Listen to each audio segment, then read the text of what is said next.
Itay, bakit gabi na po nandito pa kayo sa labas ng bahay? Tsaka bakit nakatingala kayo sa langit? Pinagmamasdan niyo ba ang bilog na buwan? Oo, anak. Tingnan mo ang buwan. Bilog na bilog. Pero kulay pula siya. Maraming bituin ang matatanaw sa langit na nagliliwanag din. Pero umaambon. Mainit ang singaw ng paligid. Parang seryoso kayo, Itay, ah. Ano naman po ang problema kung bilog ang mapulang buwan ngayon? Isa itong masamang pangitain, Roxanne. Tiyak nasasalakay na naman ang mga aswang. Ganito ang panahong gustong-gusto nila. Tay naman, natatakot ako sa mga sinasabi niyo, ah. Totoo ang sinabi ko, anak. Matagal na din akong manunugis ng aswang. At alam ko na ang mga kilos nila depende sa panahon at kalagayan ng buwan. Tay, hindi ba sinabi niyo na rin dati na wala na aswang dito sa ating lugar? Dapat ay na nung mga nakaraang taon? Oo. Pero nitong mga nakaraang araw ay napabalitang may naliligaw na naman dito para mambiktima. Tay, parang si Aling Sonia yung sumisigaw, ah. Yung kumadrona. Ayun po siya, papalapit sa atin. Si Aling Sonia ka. Halika nga at salubungin natin. Ano bang nangyari, Aling Sonia? Tulugan niyo si Anita. Pagkatapos ko siyang paanakin ay pinasok ng aswang ang bahay nila. Tulungan niyo ako. Balikan natin ang aswang. Ay, ganun po ba? Tama ang kutob ko, Roxanne. Tumawag ka ng mga kapitbahay natin. Mauna na ako ron. Dalian mo. Sige, Itay. Walang hiya kang aswang ka. Mapagsamantala. Dapat sa'yo'y mamatay. Diyos ko. Patay na ang mag-asawang Anita at Samuel. Kinakain na din ang aswang ang sanggol. Ruben, tagain mo ang halimaw na yan. Talagang papatayin kong halimaw na ito. Walang pusong halimaw. Mamamatay ka!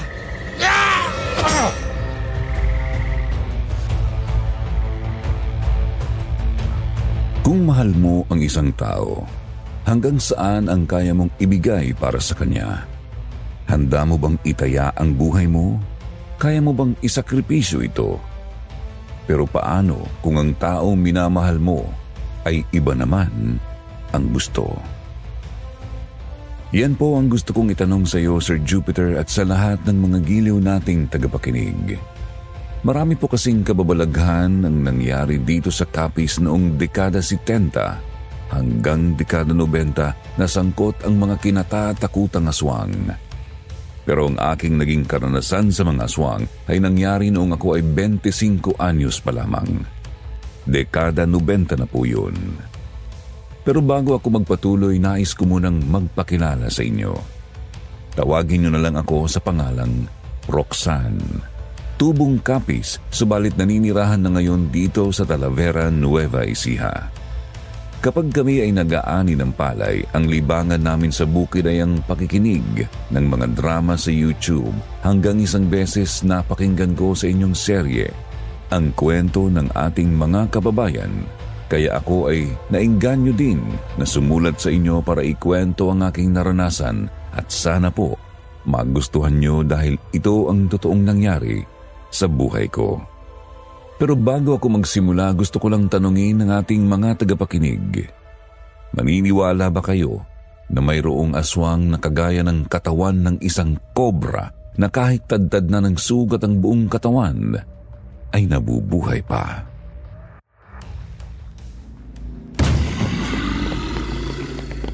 Ang traidor, hindi ko siya tinamaan! Mga kasama! Nakalabas na ng bahay ang aswang! Habulin niyo siya! Hayun ang aswang! Tumatakas siya! Habulin niyo! Oh, bakit nandito ka pa, Aris? Sundan mo na sila, naroon ang aswang! Para sa'yo, Roxanne! Huhulihin ko ang aswang na yun! Pwede ba, Aris, mamaya na yung pambobola mo? Sumunod ka na sa kanila para makatulong ka! Oo na! Susunod na ako sa kanila!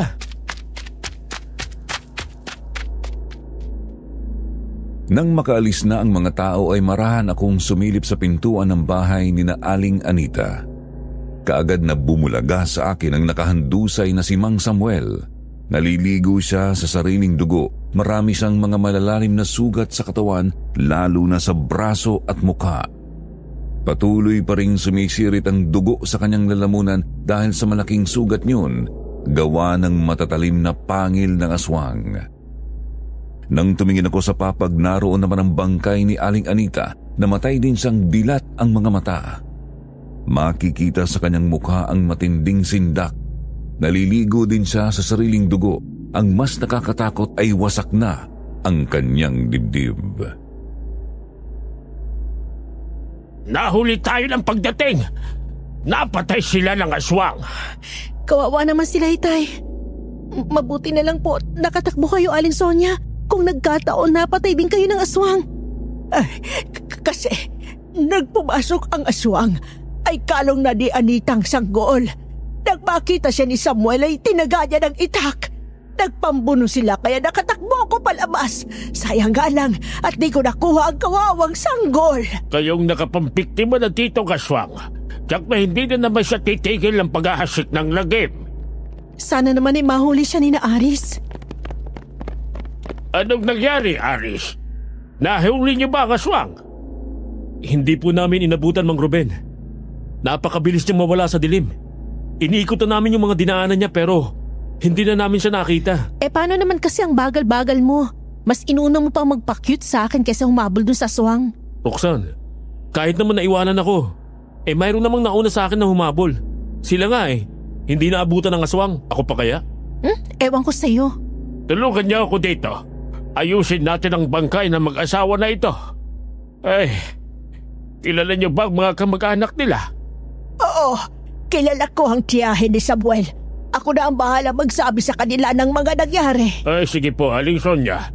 Kailangan nilang malaman ang nangyaring ito para sila nang nakakaalam kung anong gagawin sa mga bangkay. Kailangan silang madala sa punerarya.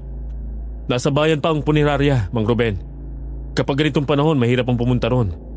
Baka may aswang pa na makasalubong tayo. Bukas na lang pagsikat ng araw, pumunta ka sa bayan, Aris. Dumiretso ka na rin sa estasyon ng pulis para i-report mo ang nangyaring ito. Sige po, Mang Ruben. Ako nang bahala doon. Matapos naming isara ang bahay ni na Samuel at Anita ay umalis na ang mga tao roon. Nag-uwian na ang lahat. Kinabukasan nga ay mayroon nang dumating na mga pulis kasama si Aris. Kasunod na dumating ang service na ambulansya ng punerarya. Kinuha ang bangkay na mag-asawa. Kinausap naman ni na Itay at Aling Sonia ang mga pulis. Ipinaliwanag nila ang nangyari. Matapos ay umalis na ang mga yon, dala na rin ng ambulansya ang mga bangkay.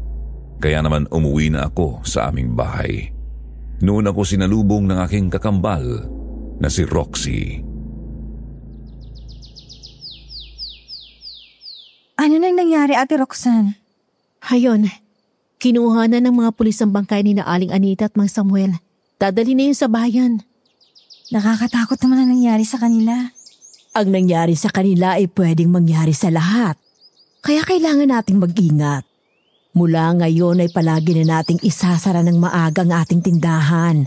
6:00 pa lang ng hapon ay isara na natin. Tamang sinabi mo, Nay. Para naman maaga rin ako makapagpahinga. Di kung ganun, hanggang 12:00 na lang ako magbabantay ng tindahan. Ikaw nang bantay pagkatapos kumain ng tanghalian. Teka, ang gaya mo naman. Di ba dati 2:00 tayo nagpapalitan sa pagbabantay?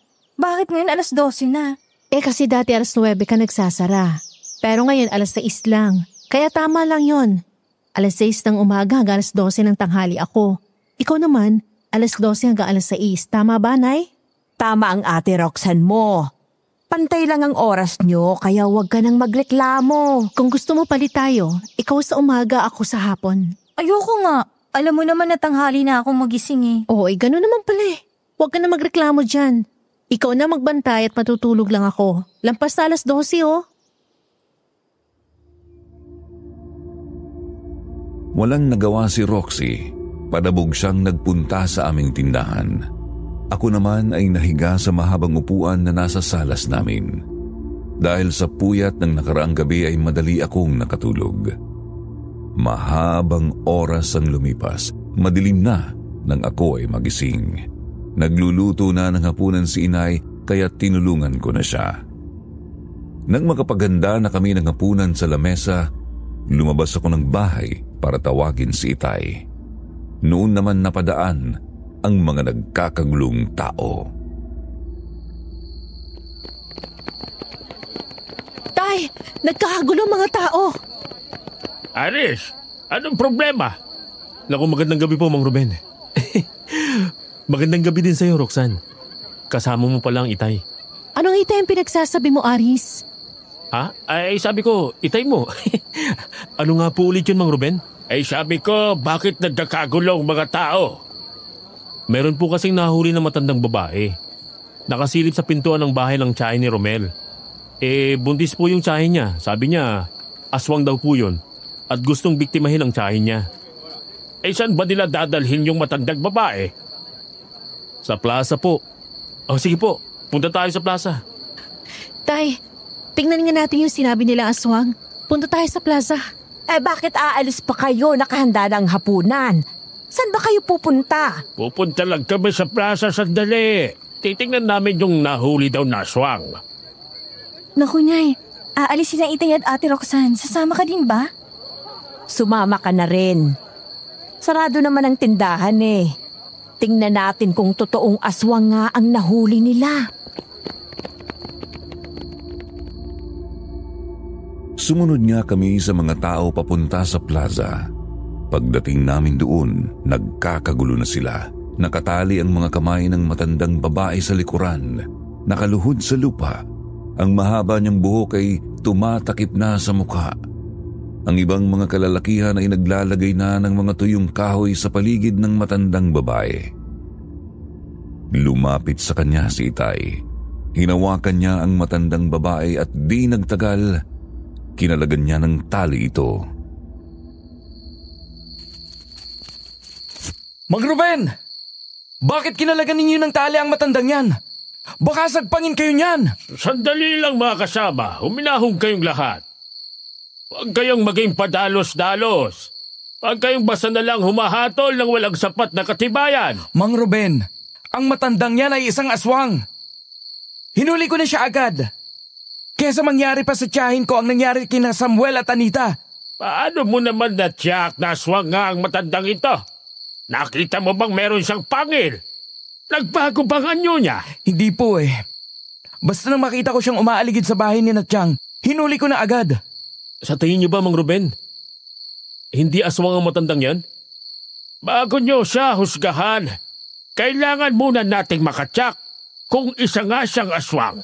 At ang unang dapat niyong malaman, ang aswang ay takot sa asin at sa bawang. Nalalapnos ang kanilang balat kapag nalagyan ng asin, kaya napapaso sila. Sige, Mang Ruben.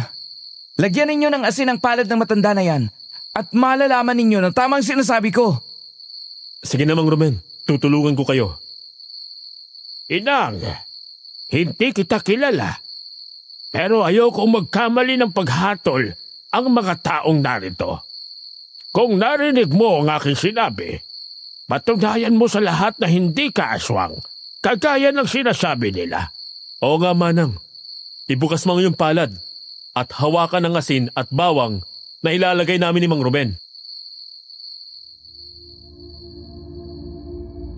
Pigil ang hininga ng lahat nang ibukas ng matandang babae ang kanyang dalawang palad. Ibinuhos ni Itay ang asin sa palad ng matanda at sa kabilang palad naman, inilagay ni Aris ang bawang. Hinawakan niyo ng mahigpit ng matanda. Ang lalo pang ikinagulat ng lahat ay ibinuhos ng matanda sa kanyang ulo ang asin para patunayan na hindi siya aswang. Hindi siya takot doon kasi hindi naman nalalapnos ang kanyang balat. Nang muli siyang kinausap ni Itay, nalaman namin na siya si Aling Carmen, ang ina ni Anita. Naligaw siya ng pinuntahan kaya doon napunta sa bakuran ng tiyahin ni Romel. Mga kasama, isang malaking pagkakamali ang ginawa niyong pananakit at pagbibintang sa kanya. Hindi siya isang aswang. Pasensya na po kayo, Aling Carmen. Kinabahan kasi ako eh. Pasensya na kung hindi ako nakinig sa mga paliwanag ninyo kanina. Bira ka naman, pare. Akala ko pa naman magiging bida ka na kasi nakahuli ka ng aswang. Sablay din pala. Ayusin mo naman sa susunod. Uy, ikaw manahimik ka na lang kung wala kang sasabihin maganda. Sa totoo lang, ay mas mabuti ng maagap kaysa palaging kulelat. Ako kasi pare, kapag kumilos pinag-iisipan ko munang mabuti. Hindi ako padalos-dalos. Tama yun, Roxanne, hindi ba? Tama naman si Romel. Mabuti na yung maaga para kung ano man ang pwede mangyari sa susunod, mapipigilan ka agad. Ganon? Ibig sabihin, ayos lang kahit pumalpak? Oo, kaya yun ang gayahin mo sa susunod. Di ba, Romel? Salamat, Roxanne. Roxy, nandito ka pala. Pasensya ka na Nagkamali ako. Akala ko tamang nahuli ko, hindi pala. Ganun naman talaga, wala namang tao na palaging tama. Tayo nang umuwi na nagugutom na ako.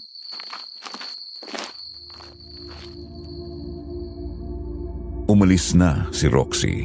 Hinatak na niya ang kamay ni inay. Nakita ko na napakamot na lang ng ulo si Romel habang nakatingin kina Roxy. Nang mapatingin sa akin si Romel ay ngumiti ako ng matamis pero nagkibit balikat lang siya at muling tinanaw niya si Roxy. Tapos umalis na rin siya. Nang lapitan naman ako ni Aris para kausapin ay kaagad akong tumalikod.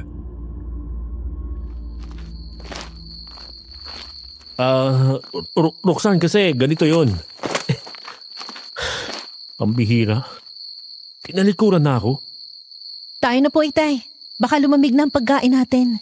Aris, ikaw na nga bahala dito kay Aling Carmen. Ihatid mo sa bahay ni na Kapitan Celso. Bakit po ako? Dapat ay si Romel ang tumulong sa kanya para makabawi siya sa ginawa niyang pananakit. Wala na nga si Romel Umalis na kaya ikaw nang tumulong sa kanya. Dalhin mo siya kay Kapitan Celso para kung ano man ang maging reklamo ng matanda ay maayos. Ipatawag yung mga nanakit dyan kanina. Ganun po ba? Sige po. Nasa na yung mga matatapang dito kanina na nagsasabing aswang si Aling Carmen? Yung mga nakita ko na ng bato at pumalo sa kanya. Kailangan niyo itong panagutan. Natahimik ang mga taong naroon. Humugos ang mga bulungan. Yung mga nagpapasikat kanina nakatulong daw sila ni Romel sa paghuli sa aswang ay panay na ang tanggihan ngayon. Yung mga may hawak na bato at pamalo ay biglang binitiwan at isa-isang nag-alisan hanggang sa kami na lang nila Aris ang natira doon.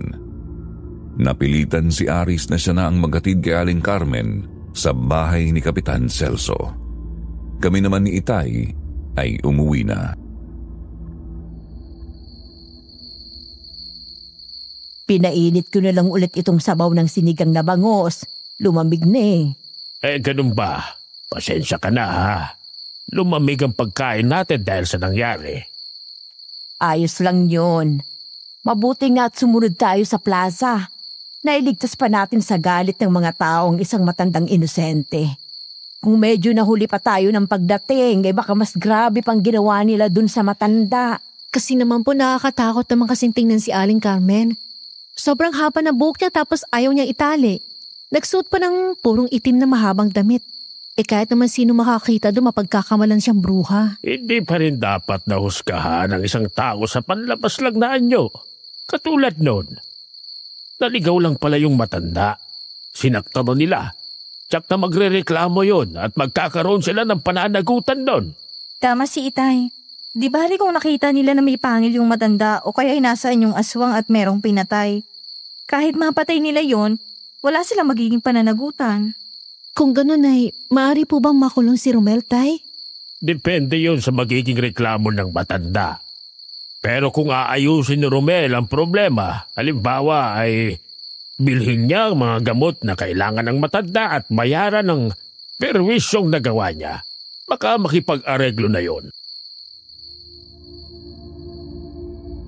Sa sinabing yun ni Itay, mayroon akong ideya na naisip. Matapos kaming kumain, lumabas ako ng bahay nang hindi nagpapaalam kina Itay. Nagpunta ako sa bahay ni na Kapitan Celso. Naabutan ko na nga na naroon pa si Aling Carmen at nagrereklamo laban kay Romel. Kinausap ko siya na huwag nang sampahan ng reklamo si Romel sasagutin na lang ni Romel ang pagpapagabot niya at babayaran ng danyos o perwisyong nagawa sa kanya. Bakit ikaw ang nakikipag-usap sa kanya imbis na si Romel? Tay, paano niyo nalaman na dito ako? May napansin na kita kanina habang kumakain tayo. Alam ko na ang naiisip mo, Roxanne. Lagi mong iniisip si Romel. Hindi mo naisip na delikado na ang panahon ngayon. Lumabas ka pa. Alam mo naman na hindi pa nahuhuli ang aswang na pumatay kina Anita at Samuel, hindi ba? Pasensya na po, Itay. Alam ko naman kasi na hindi niyo ako papayagan kung magpapaalam pa ako. Huwag mo nang uulitin to, ha? Opo, Itay. Pasensya na po ulit. Kapitan Celso, ano po bang magiging desisyon nyo dito? Depende yun sa magiging pag-uusap nila Aling Carmen at Romel. Kaya ipinatawag ko na siya sa isa kong tanod. Baka sa mga oras na ito ay paparating na din yun. Magandang gabi po, Kapitan Celso. Mang Ruben, nandito po pala kayo? Napasugo din ako dito kasi biglang nawala si Roxanne sa bahay. Nang maabutan ko dito inaareglo itong si Aling Carmen. Naisip ko na si Roxanne yata ang abogado mo. Nako, pasensya na po Mang Ruben. Ang totoo po, ay hindi ko naman alam ang ginawa ni Roxanne. Naupo si Romel sa upuang malapit sa akin.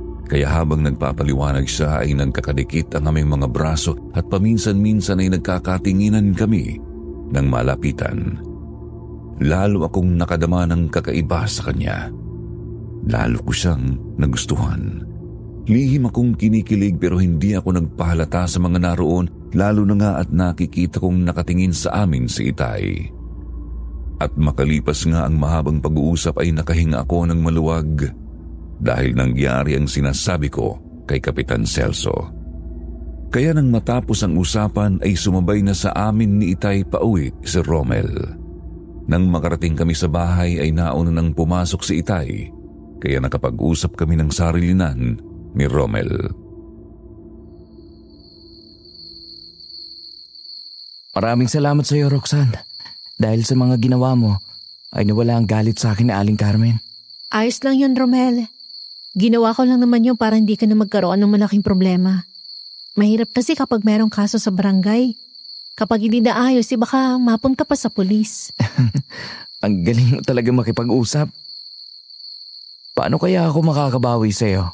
Ikaw, kung anong naisip mong paraan kung paano ka babawi, nasa sa'yo yun. Alam ko na. Mag-picnic na lang tayo bukas. Dun sa ilog. Di ba nga, malinaw at malinis ang tubig? Masarap maligo dun. Picnic? Maligo sa ilog? Oo. Araw naman yun. Wala naman sigurong aswang na maliligaw kapag ganun. At saka maraming tao ang naliligo dun kapag ganitong tag-init. Sige, magluluto na lang ako ng pagkain natin. Huwag ka nang mag-alala. Ako nang magdadala ng babaunin natin. Babawi nga ako sa ginawa mo, di ba? Ganun ba? Sige, maganda yan. Isama na lang natin si Roxy. Kaya ako naman napapayag yun sumama. Gusto mong isama natin si Roxy? Akala ko ba tayong dalawa lang mag-picnic at maligo? Mas magandang mas marami, mas masaya. Parang naririnig kong pangalan ko na pinag-uusapan niyo Oo Roxy. Magpipiknik kasi kami ni Roxanne bukas. Naisip ko na hiyayain ka din para masaya. Roxy, di ba wala ka namang hilig sa mga ganong lakad? Ate Roxanne, gusto ko rin ng mga ganun, no? Kailan ba yan, Romel? Sasama ako? Bukas na yun. Magpapaluto ako ng babaunin natin. Blowout ko yun dahil naayos naman ang problema ko kay Aling Carmen. O paano? Sundayin ko kayo bukas, ha? Sige, Romel. Sige. Bukas na lang. Nakaramdam ako ng pagkadismaya pero hindi ko na lang ipinahalata sa kanila. Nang makaalis na si Romel ay pumasok na ako sa aking kwarto at nahiga. Napapaidlip na ako nang mapabalikwas paano ay nakaramdam ako ng kakaiba sa paligid ng aming bahay. Nakarinig ako na parang mayroong kumakamot sa bintana ng aking kwarto kaya marahan akong bumangon at sumilip sa siwang ng bintana. Wala naman akong nakita sa labas. Kasunod yun ang mahinang yabag sa aming bubungan. Mabuti na lang at yero na yun. Lumabas ako ng kwarto, nakita kong hawak ni Itay ang sumpak niya, isa yung homemade shotgun na single shot lang. Tay, parang meron naglalakad sa bubungan natin. Alam ko, mabigat ang mga yabag niya. Imposibleng pusa lang yan. Si Roxy nasan siya? Gising po ako, Itay. Narinig ko rin ang yabag sa bubungan natin. Ano kaya yun, Ruben? Pusa lang ba yun? Parang nayuyupi ng yero natin tuwing hahakbang siya. Sa palagay ko yan ang aswang ng biktima kina Samuel at Anita. Binalikan ako dahil nakialam ako sa kanya. Ganyan talaga ang ugali ng mga aswang. Anong gagawin natin, Itay? Makiramdam lang tayo sa paligid. Humanda kayo para kung sakaling pwersahan din siyang pumasok dito sa ating bahay, ay magagawa nating labanan siya. Tay, para may bumagsak sa bandang likuran nitong bahay natin. Tumalon na siya mula sa bubungan. Roxanne, kunin mo ang mga itak na nakasabit sa kwarto ko. Sige po, Itay. Mabilis akong pumasok sa kwarto ni na Itay. Nang makita ko ang itak na naroon nakasabit kasama ang bayna ay kaagad kong kinuha yun. Lalabas na sana ako nang marinig ko ang kaluskos sa labas ng bintana, parang pinipilit yung buksan. Napansin ko na pwersahan talaga yung hinahatak palabas, kaya ang kandado na mahabang pako ay malapit nang maalis. Kaya lumapit nga ako para ayusin ulit ang kandadong pako, pero bumigay ang bintana ng aming bahay at nabuksan yun. Napaatras ako at lumayo sa bintana. Hindi na ako makagalaw. Nakatingin na lang ako sa nakabukas na bintana. Nanatiling tahimik naman sa labas, pero natatakot akong lumapit para isara ang bintana. Pero bigla ay mayroong parang mahabang goma ang pumulupot sa aking leeg. Hinahatak ako palabas ng bintana. Noon ko natiyak na dila yun ng aswang. Sa takot ko ay nabitawan ko ang itak.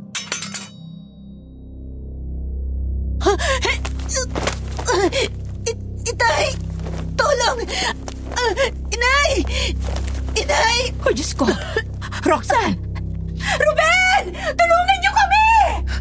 Lumabas siya ng bahay niya. Tulungan niyo ako, Nay! Ang itak na bitawan ko, kunin niyo! Putulin niyo ang dila nitong aswang! Kung ganun, dila pala yan ng aswang, ha? Humanda ka sa akin ngayon! Puputulan kita! Kusa kang binitawan ng dila ng aswang, Ate Roxanne. Binaril na kasi siya ng Itay mo. Hango lang yang yon. Grabe ang pagkakasakal sa akin. Muntik na akong di makahinga.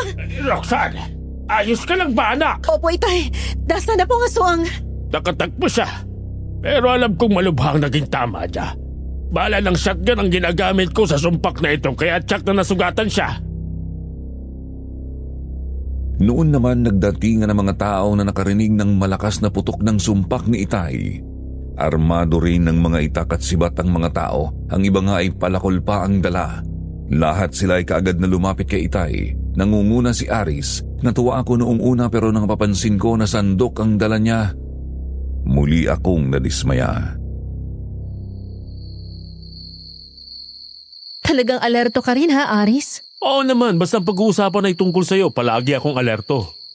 Kaya lang kung inabutan niyo pa yung aswang, ano naman ang magiging panlaban mo sa kanya? Di itong sandok. Naku, bakit nga sandok ang dala ko? Ano magagawa ng sandok? Kung makakaharap mong aswang, baka pagtawanan ka pa niya. Kasi nagmamadali ako lumabas ng bahay. Sandok pa lang nakuha ko. Sugatan na ang aswang, mga kasama. Ayan ang patak ng kanyang dugo. Alam ko na hindi pa siya nakakalayo. Habulin natin siya! Tama si Itay. Samantalahin na natin ang pagkakataon may sugat siya para madali nating mahuli. Tayo na po. Roxanne, sasama ka pa sa pagtugis sa aswang? Delikado yun. Oo, kasi gaganti ako sa kanya sa ginawa niyang pananakal sa akin. May dala akong itak. Ikaw, wag ka na sumama kung sandok lang yung dala mo. Ikaw naman masyado kang high blood. Aling Chayong, meron pa po ba kayong itak dyan? Baka pwedeng pairam naman. Aalalahin ko lang tong si Roxanne. Wala nang itak. Samurai ang nandito. Roxy, kunin mo nga sa kwarto namin ang itay mo. Opo, inay. Oh, eto na, Aris. Sundan mo na sila. Bantayan mong mabuti ang anak ko, ha? Oo naman po. Sige po, alis na ako.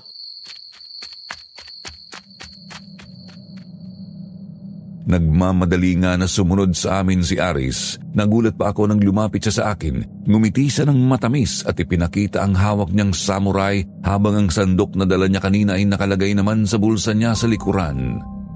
Ewan ko pero lalo akong naiinis sa kanya kapag ganoon. Para siyang komedyanteng pulpul kung tawagin sa aming lugar. Yun bang siya lang ang natutuwa sa mga kilos niya. Panay ang ngiti niya sa akin at pagpapakyut. Pwede ba, Aris, talasan mo yung mga mata mo? Hanapin mo yung aswang, hindi yung puro akong tinitingnan mo. Siyempre tinitingnan kita kasi baka sa bandang likuran mo lumabas ang aswang. Mabuti na yung palagi kong handa. Sus, palasot ka pa. Sabi ko na nga ba hindi pa siya nakakalayo. Ayun ang aswang. Habulin natin! Talas talaga ng mga mata ni Mang Ruben, no? Nakita agad ang aswang. Mga kasama! Paligiran natin ang aswang! Huwag ka masyadong agresibo, Aris. Mag-iingat ka dahil totoong aswang yan. Pumapatay talaga yan ng tao. Alam ko naman po yun, Mang Ruben. Kaya akong tatapos sa aswang na to. Hindi naman ako kagaya ni Romel na hindi aswang ang nahuli. Pasikat ka, dinamay mo pang wala dito. Tatapusin kitang walang hiya ka! Naku po! Aris, di mo siya tinamaan! Umilag ka! Susunggaban ka! Ang bihira ka talagang aswang ka! Bakit ka umilag? Nakakainis ka! Sabi ko na nga sa'yo na tunay na aswang yan. Hindi yan basta susuko. Hindi siya basta mapapatay. Napapahiya na ako sa loko na to Umanda ka sa akin ngayon! Nang muling sugurin ni Aris ang aswang at tagain ay muli yung nakaiwas. Binalyan yun si Aris kaya natumba siya. Noon nagkaroon ng pagkakataon si Itay na muling paputukin ang hawak na sumpak. Muling tinamaan ang aswang kaya napaluhod yun. Kasunod yun ay nagliparan ang mga sibat ng mga taong nakapaligid sa aswang. Yun ang dahilan kaya bumagsak yun at namatay. Kaagad namang tumayo si Aris. Walang iya ka! Papatayin kita! Patay na ang aswang? Oo, patay na. Tapos ng laban kaya kumalma ka na. Mang Ruben naman! Bakit naman tinapos nyo agad? Hindi nyo man lang ako tinirhan. Ibinigay na nga namin ang lahat ng pagkakataon sa iyo.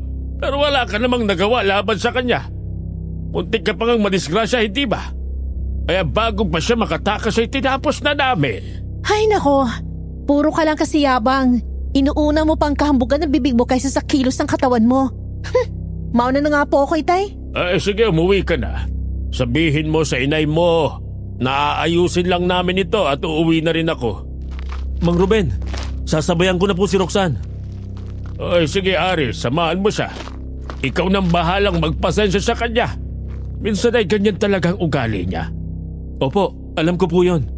Sige po, susundan ko na siya. Roxanne! Roxanne! Ano na naman? Ba't sinundan mo pa ako? Iatid na kita sa inyo. Nagpaalam na ako sa Itay mo na sasabayan kita. Pwede ba, Aris, tigilan mo na nga itong ginagawa mo?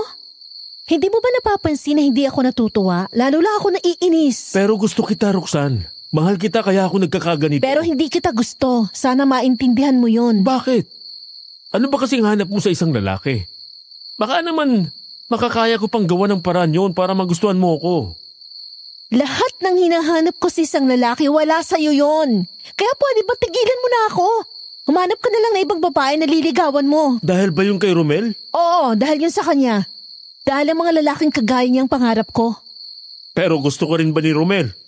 Katulad din bang nararamdaman mo ang nararamdaman niya? Oo naman. Kasi nga bukas niyayaya niya akong maligo at mag-picnic kami para makabawi siya sa ginawa kong pakikipag-usap kay Aling Carmen para magkasundo sila. Swerte naman pala ni Romel. Ngayon alam mo na. Pwede ba tigilan mo na ako? Huwag mo na akong sundan kaya ko namang umuwi. Sige, umuwi ka na.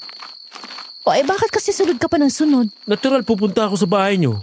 Isasauli ko kay Aling tsaka yung tong samurai na hiniram ko. Sa akin mo na lang ibigay, ako na mag-uuwi. Bakit? Ikaw ba si Aling Chayong? Sa'yo ko ba ito hiniram? Hindi naman, hindi ba? Kaya pupunta ako sa inyo sa ayaw at sa gusto mo. Kung ayaw mong sumabay sa akin, ayos lang. Bahala ka na nga, para-paraan ka rin eh. Iniwanan ko na si Aris, pero nakabuntot pa rin siya sa akin hanggang sa makauwi ako ng bahay. Hinintay ko na iabot niya sa akin ang samurai pero nanatili lang siyang nakatayo at nakatingin sa ibang direksyon. Kaya kinatok ko na ang pintuan. Di naman nagtagal ay narinig ko ang mga yabag na papalapit sa pintuan. Nang bumukas yun, nakita ko ang aking inay. Nagbalik ka na. Nasaan ang itay mo? Nandun pa po sa kakahuyan ay. Nasukol kasi at napatay yung aswang eh. Aayusin daw muna nila yung kaya nauna na ako umuwi. Salamat naman at sinamahan mo si Roxanne, Aris. Opo. Sumabay na ako habang pauwi si Roxanne. Para isauli ko itong samurai nyo. Marami pong salamat, Aling Chayong. Alis na po ako. O siya, sige, mag-iingat ka rin sa iyong pag-uwi, iho. Opo, Aling Chayong. Sige nanay, sara niyo na po ang pintuan. Baka mamaya pa umuwi ang itay. Bakit parang matamlay ka? Hindi maipinta ang mukha mo. Paano naman kasi ang kulit-kulit ni Aris? Di ko na nagugusto ng palagi niyang pagsunod-sunod sa akin. Mabait naman si Aris Ano bang masama dun? Di ba mga bata pa kayo ay magkakilala na kayo? Nanliligaw po siya sa akin. Hindi ko naman siya gusto. Hindi siya lalaking pangarap ko. Sabihin mo nang maayos sa kanya. Kung wala ka talagang nararamdaman para sa kanya, huwag mo siyang paasahin. Ay, sinabi ko na nga po, kaya lang talagang ang kulit niya. Nagpapakitang gilas pa sa inyo ni Itay, akala naman niya, makukuha niya ako sa ganun. Hindi mo naman siya masisisi, Roxanne. Ganun talagang nagmamahal. Ang Itay mo nga ang tagal akong niligawan noon. Nung una ay ayaw ko din sa kanya, pero napaamo niyang puso ko. Magkaiba naman po tayo, Inay. Kaya yung nangyari sa inyo ni Itay, hindi po mangyayari sa amin ni Aris dahil iba yung gusto ko. Sino bang nagugustuhan mo? Si Romel po, Inay. Siyang gusto ko eh. Bukas po nagyaya siya mag-swimming kami at mag-picnic. Oo nga, Nay. Ngayong wala ng aswang, pwede na ulit gumala nang hindi ako matatakot. Kasama ako sa picnic bukas. Ay, ganun ba? Ay, di sige. Ako na lang munang magbabantay sa tindahan bukas habang wala pa kayo. Nang tumingin sa akin si Roxy at ngumiti ng makahulugan ay bigla akong kinabahan. Pero ayaw ko namang mag-isip ng masama sa aking kapatid kaya hindi ko na yun pinansin. Nagpunta na ako sa aking kwarto at nahiga. Malalim na ang gabi kaya madali rin akong nakatulog. Hindi ko na nga namalayan ang pag-uwi ni Itay dahil nang magising ako ay mataas na ang sikat ng araw. Paglabas ko ng kwarto, gising na rin sina Inay at nag-aalmusal na sila. Ate, magkape ka na muna. Mamaya na lang. Maliligo muna ako. Nako, wag ka nang maligo. Hindi ba ilog din naman ang pupuntahan nyo? Maliligo din kayo doon. Kaya mas mabuti pa ay magkape ka na lang para naman mainitan niyang sikmura mo. Tama ang inay mo. Halika na at sumabay na kumain sa amin.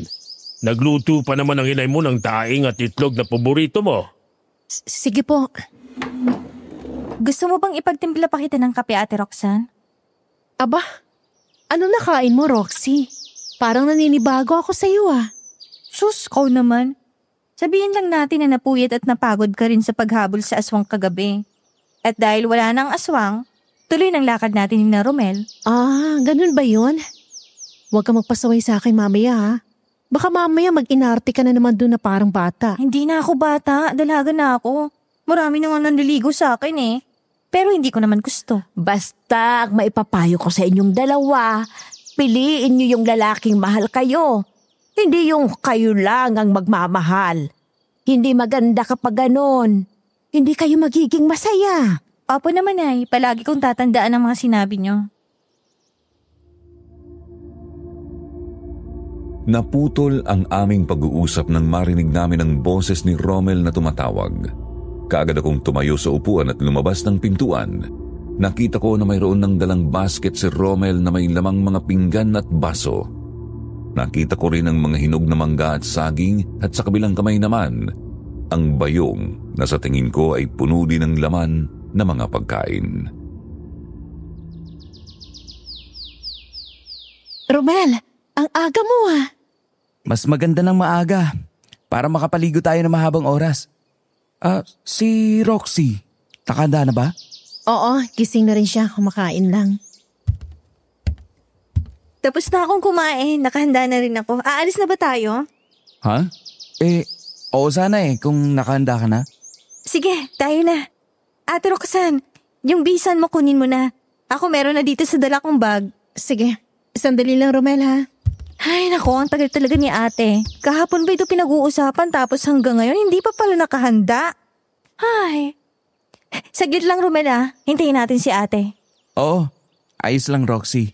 Hintayin natin siya. Malapit lang naman ang ilog Habang kumukuha ako ng damit at tuwalya, naririnig ko ang masayang pag-uusap ni na Romel at Roxy. Nang lumabas ako ng kwarto ay nagpaalam na ako kina Itay at Inay. Nagbilin si Itay na huwag kaming masyadong maging kumpiyansa sa paligid kaya dinala ko pa rin ang benditadong itak. Lumabas na ako ng bahay kaya umalis na kami ni na Romel. Kalahating oras ang nilakad namin bago kami nakarating sa ilog. Natuwa kami nang makitang malinaw at malinis pa rin ang tubig sa ilog kahit na maraming naliligo at naglalaba roon. Kaagad kaming nagpunta sa isang malaking puno. Doon namin iniwanan ang aming mga damit at pagkain. Sandali muna Roxy, huwag ka munang umupo dyan. Marurumihan ang shirts mo May dala akong panlatag na magagamit natin. Ganun ba? Mabuti naman kung may dala ka. Ayan, nakalatag ng malaking kumot ko. Pwede ka nang maupo, Roxy. Ikaw din, Roxanne. Salamat, Romel. Alam mo, ang tagal na rin mula nang huli ako maligo dito. Oo nga Ako rin. Hindi na rin ako napupunta rito mula nung nakaraang taon. Lalo na nung laganap ng mga gumagalang aswang dito sa ating lugar at mga karatig baryo. Siyempre, kailangan natin mag-ingat. Kagabi nga may sumalakay sa aming aswang. Mabuti na lang nasukulat na patay ni na Itay. Kaya hindi na ako takot gumala ngayon. Mabuti naman kung ganon. Kasama mo naman ako, Roxy. Wala kang dapat na ikatakot kasi pagtatanggol kita. Alam ko naman na hindi mo ako pababayaan. Matapang ka Baka gusto mo na maligo. Lusong na tayo sa tubig. Masarap ang maligo ngayon kasi mataas ang araw. Sige, tayo na. Ikaw din, Roxanne. Maligo na tayo. Oo, sige. Nang tumayo si Romel at alalayan niya ang kapatid kong si Roxy para makatayo at magkahawak kamay silang tumakbo palayo sa akin, nakaramdam ako ng pagsiselos.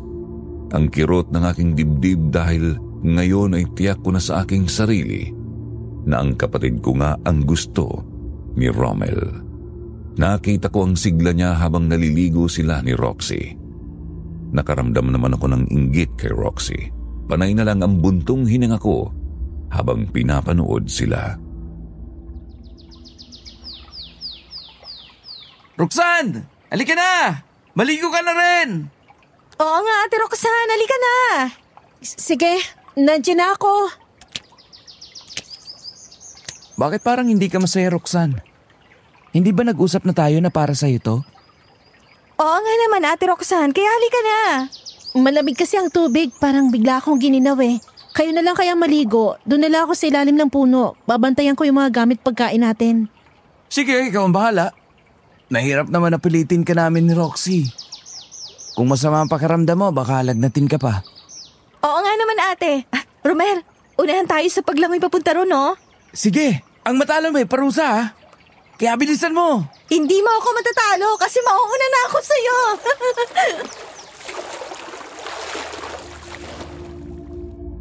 Hindi ko matiis tingnan ang kasiyahan nilang dalawa. Talagang nakakaramdam ako ng matinding kirot sa aking dibdib. Nagsiselos ako kay Roxy dahil nasa kanya ang atensyon ni Romel.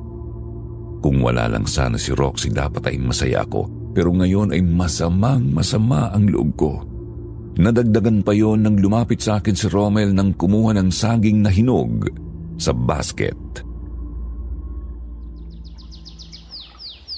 Roxanne, pagpapaalam ako sa iyo bilang nakatatandang kapatid ni Roxy ha. Ano naman ay pagpapaalam mo? Mahal ko ang kapatid mo kaya gusto ko ring mapalapit sa iyo. Tulungan mo naman ako mapasagot siya. Mahal mo kapatid ko? At gusto mong tulungan kita? Oo. Pangako. Magiging mabuti ako sa kanya. Hindi ko siya sasaktan. Kaya huwag ka mag-alala para sa kanya. Sa bagay na yan ang kapatid ko lang makakapag-desisyon. Di ko naman sakop ang pag-iisip niya Kaya kung gusto mo siya at mahal mo, magsabi ka sa kanya. Sige. Salamat sa payo mo ha. Kahit maghintay ako ng matagal, ang mahalaga ay alam mo nang damdamin ko para sa kapatid mo. Kakausapin ko rin ang mga magulang mo tungkol dito. Ikaw ang bahala.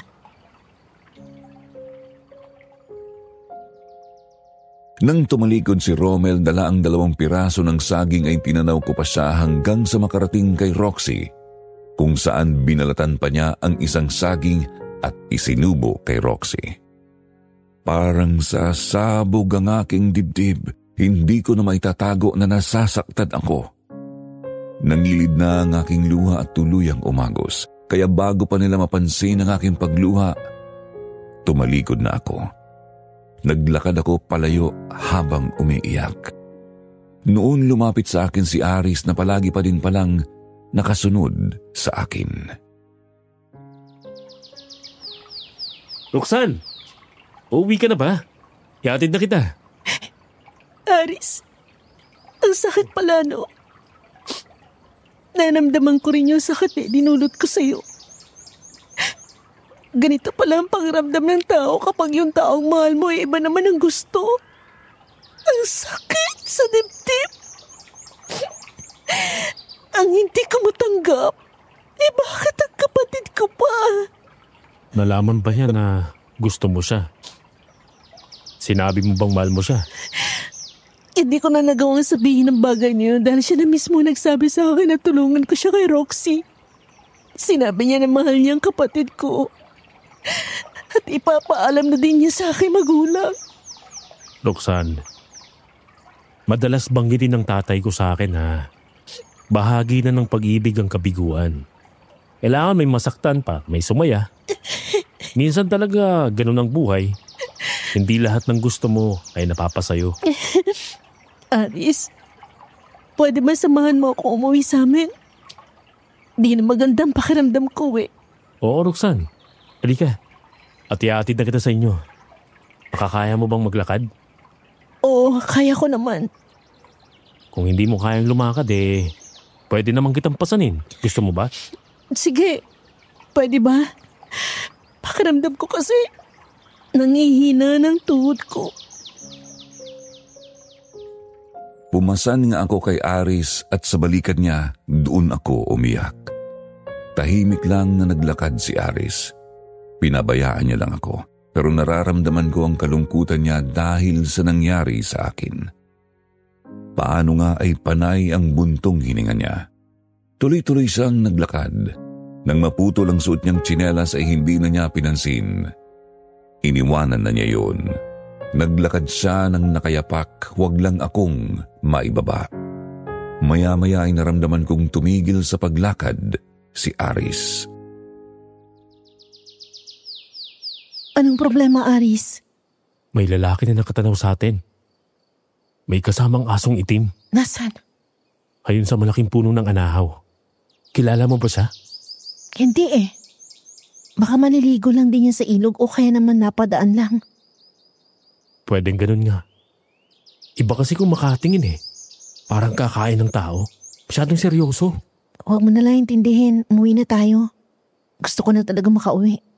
Sige. Umalis na rin naman siya. Nagpatuloy sa paglalakad si Aris habang pasan-pasan ako. Makalipas ang halos kalating oras na paglalakad, nakarating kami sa aming bahay. Ibinaba ako ni Aris. Tuloy-tuloy naman akong pumasok sa loob ng bahay. Nakita kami ni inay pero tiningnan lang niya si Aris tapos ay sinundan niya ako sa kwarto. Oh, may masama bang ginawa sa'yo si Aris? Bakit ka umiiyak? Wala po, inay. Siya nga po ang tumulong sa akin para makauwi dito. Kasi sobra na talaga sama ng pakiramdam ko. Kung ganon, anong dahilan ng pag-iyak? Wala po ito, inay. Huwag niyo na lang ako intindihin. Ina mo ko, Roxanne. Pwede mo akong pagsabihan ng iyong problema at mga sikreto. Sinabi mo na nga sa akin ng tungkol kay Romel, hindi ba? Teka nga pala. Nasaan nga pala si Romel at ang kapatid mo? Nandun pa po sa ilog. Naliligo pa silang dalawa at sa pagkakataong ito, alam ko masayang-masaya sila habang kumakain. Magsabi ka sa akin ng totoo. Si Romel ba ang dahilan ng pag-iyak mo? Opo, inay. Ang sakit lang na marinig ko mismo sa kanyang bibig na mahal niya si Roxy. Nagpapatulong pa nga siya sa akin na mapasagot si Roxy. Ganun pala. Ibig sabihin, si Roxy ang mahal niya. Alam ba niyang damdamin mo para sa kanya? Hindi niya alam, inay. Hindi ko na nagawang sabihin kasi siya na ang naunang umamin sa akin ng damdamin niya para sa kapatid ko. Ang kapatid mo, alam mo na bang damdamin niya para kay Romel? Baka naman masyado ka lang nagiging emosyonal. Malay mo naman kung hindi naman siya gusto ni Roxy, di ba? Alam ko po na may pagtingin din si Roxy sa kanya. Nakakita ko sa mga kilos niya. Kaya, naramdaman ko rin yung sakit ng kalooban ni Aris nang tanggihan ko siya. Pero mabuting tao si Aris. Kahit na busted mo na ay patuloy pa rin siyang nasa tabi mo kapag kailangan mo siya. Talagang mahal ka niya, anak. Opo, inay. Sayang nga lang, wala akong maramdaman para sa kanya. Matagal pa kaming nag-usap ni inay hanggang sa lumipas ang mahabang oras at umuwi si Roxy. Inihatid siya ni Romel. Narinig ko ang mga kwento ni Roxy kay inay na nagtatapat na nga ng pag-ibig si Romel. At inamin din ni Roxy kay inay na mayroon din siyang pagtingin kay Romel. Pero hindi niya muna yun tatanggapin. Gusto niyang ligawan muna siya ng matagal ni Romel. Nakatulog ako at hindi na kumain ng hapunan ng gabing yun. Naging mabilis ang paglipas ng araw. Nalaman ko na lang na sinagot na ni Roxy si Romel. Siya mismo ang nagkwento sa akin. Akala ko ba patatagalin mo muna ang paninigaw niya sa'yo? Bakit ngayon sinasabi mo yan sa akin? Alam ko naman kasi na meron ka rin lihim na pag-ibig sa kanya, Ate Roxanne. Kaya sinasabi ko lang sa'yo to. Nobyo ka na si Romel. Kaya sana wag mo nang pag-interesan. Binabati kita sa iyong tagumpay, Roxy. Hindi ko alam kung kanino ka nakamana ng pagiging makasarili. Ako makasarili? Paano naman ako naging makasarili? Alam mo naman na noon pa may pagtingin na ako kay Romel. Sana ikaw nang umiwas. Sana hindi mo siya pinatulan dahil alam mong mahal ko siya. Ate Roxanne, akong minahal ni Romel. Nagkataon na mahal ko rin siya.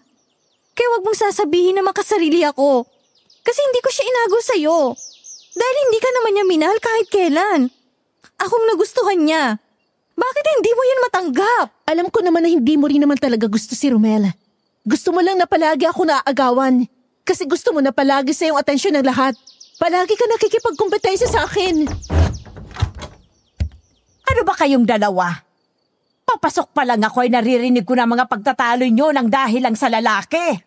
Ito kasing si Ate Roxanne. Nagagalit sa akin kasi kami na ni Romel. Inagaw ko daw sa kanya. Hindi naman sila nagkaroon ng relasyon. Kasalanan ko ba kung ako yung niligawan? Kasalanan ko ba kung gusto ko rin si Romel? Yung boses mo, Roxy! Kaharap mo na ako ay sumisigaw ka pa? Palagi kayong nagtatalo! Kasi ang gusto niya palagi nasa kanyang atensyon ng lahat. Roxanne, panganay ka naman. Alam kong makakaunawa ka. Huwag naman na ikaw pang maging hadlang sa kaligayahan ng iyong kapatid.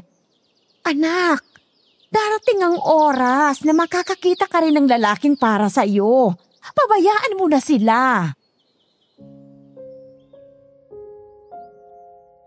Hindi na ako kumibo. Tinalikuran ko na lang sina Inay at Roxy. Ang totoo ay napahiya ako kay Inay, kaya nahiya na akong lumabas ng aking kwarto. Kahit anong katok niya ay hindi na ako nakipag-usap. Sinabi ko na gusto ko na lang muna mapag-isa. Impit akong umiyak muli hanggang sa nakatulog ako at hindi na naman kumain ng hapunan. Nang sumunod na araw, nagulat ako sa malakas na sigaw ni Aris. Mang Ruben! Mang Ruben! Aris, bakit bang aga-aga sigaw ka na sigaw? Ano bang problema? Roxanne, nandyan bang itay mo? Nandito, sandali tatawagin ko. Oh, eto na palang itay eh. Ano ba problema, Aris? Bakit hinahanap mo ako? Si Aling Sonia po kasi, yung kumadrona. Patay na po siya. Kausap ko lang kahapon Pasigla pa siya. Paanong nangyari at namatay siya? Nabiktima po ng aswang, Mang Ruben. At may karatula po na nakalagay sa ibabaw ng bangkay niya. Kayong tinutukoy doon. Ganun ba? Tayo na nga sa bahay ni Aling Sonia. Sasama ako, itay. Totoo bang narinig ko na patay na si Aling Sonia? Opo, Inay. Yung po ang sinabi ni Aris. Sandali lang po at susunod ako kina itay. Nang makarating ako sa bahay ng kumadrona na si Aling Sonia ay marami ng tao roon, Sir Jupiter.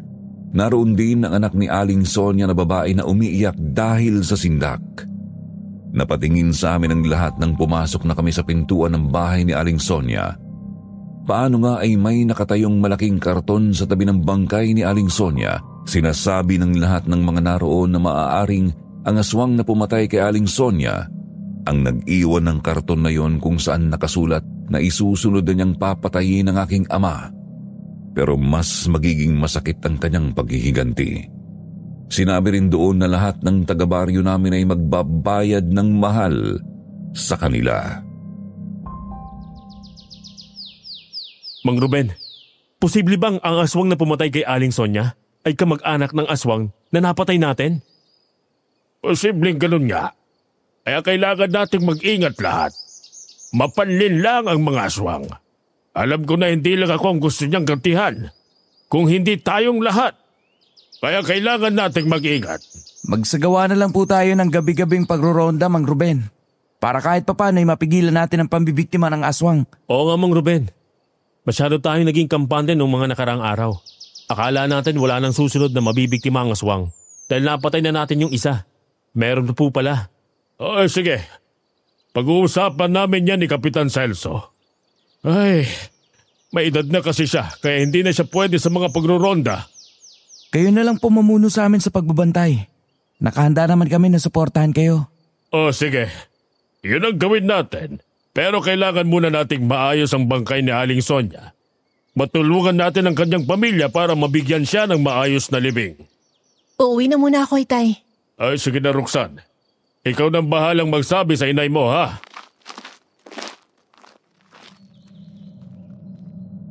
Kaagad akong umalis para iwasan ko si Romel. Napansin pala niya na iniwasan ko siya kaya kaagad niya akong sinundan. Ilang ulit niya akong tinawag. Hindi ako lumingon kaya hinabol niya ako at hinawakan sa braso. Kaya napilitan akong harapin siya. Noon ko nakita na nasa likuran din ni Romel si Aris. Tumigil din siya sa paglakad at pinanood lang kami. Bakit mo ko iniiwasan? Ano bang kasalanan na nagawa ko? Wala kang kasalanan. Ako may kasalanan kasi ang tanga ko eh. Umibig ako at umasa sa isang kagaya mo. Nung niyaya mo ako maligo at mag-picnic, akala ko ako talagang dahilan. Yung pala ang kapatid kong gusto mo. Pasensya ka na. Nagkataon lang na si Roxy talagang gusto ko eh. Hindi ko naman gusto nasaktan ng damdamin mo. Pero noon pa naman simula, di ba? Hindi ko na pinansin ang mga kilos mo. Kasi ang atensyon ko ay na kay Roxy. Ingatan mo't mahalin ang kapatid ko, Romel. Huwag mo siyang lolokohin. Dahil kapag ginawa mo yan, Itong itak kong gagamitin kong pampugot sa ulo mo. Oo, Roxanne. Yun ang gagawin ko. Ano pang ginagawa mo dyan, Aris? Halika na! Hatid mo ako sa amin! Oo, Roxanne! Paring Romel, mauna na kami sa'yo. Pare, nakakatakot magalit si Roxanne. Parang si Gabriela silang. Aris! Ihatid mo ba ako o hindi? Nandiyan na!